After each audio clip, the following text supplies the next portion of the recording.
The story of St. Peter of Tarentaise. Once upon a time, in the misty valleys of 12th century France, a child was born in the rugged alpine village of Saint-Maurice-l'Exil. His name was Peter, and from his earliest days it was clear he was not an ordinary boy. While others chased goats and played in the meadows, Peter spent hours in silence, watching the mountains and listening to the wind, as if waiting for something greater than himself to call. As he grew, so did his faith. Peter was drawn to a life of quiet prayer and discipline, and he joined the Cistercian order, a community of monks known for their simplicity, hard work, and deep devotion to God. Life in the monastery at Bonneveau was hard. Cold mornings, simple meals, long hours of work. But Peter flourished in this life of hidden holiness. He didn't seek recognition, but it found him. His wisdom and kindness stood out.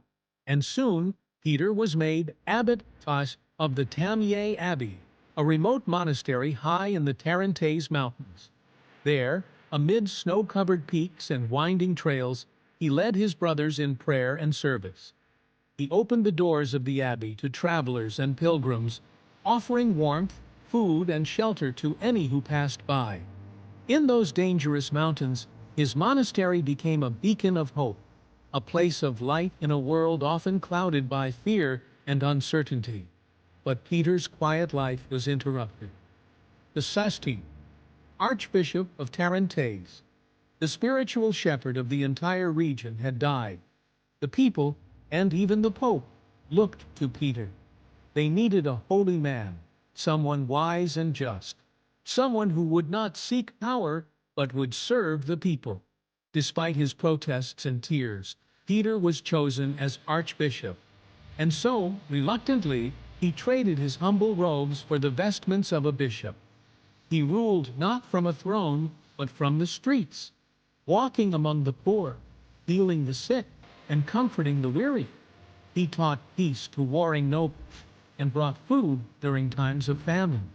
He was a shepherd in every sense, even refusing gifts and luxuries that came with his title. His heart still belonged to the monastery. Then one day, he vanished. No one knew where the archbishop had gone. Rumors spread. Was he dead? Had he been kidnapped? Had he fled? In truth, Peter had slipped away in secret, returning to the simple life he loved. He entered a Cistercian monastery in Switzerland under a different name, and lived as a humble monk, doing dishes, tending the garden, and serving in silence. But again, his light could not stay hidden. A traveling monk recognized him, and word spread like wildfire. The Pope himself ordered Peter to return to his archbishop's post. Obedient to the Church, Peter came back, resuming his role not with pride, but with renewed humility and dedication. For the rest of his life, he served tirelessly, always choosing the hard path if it led to love and truth. He died in 1174, while traveling through a remote part of his diocese, doing what he always did, serving others.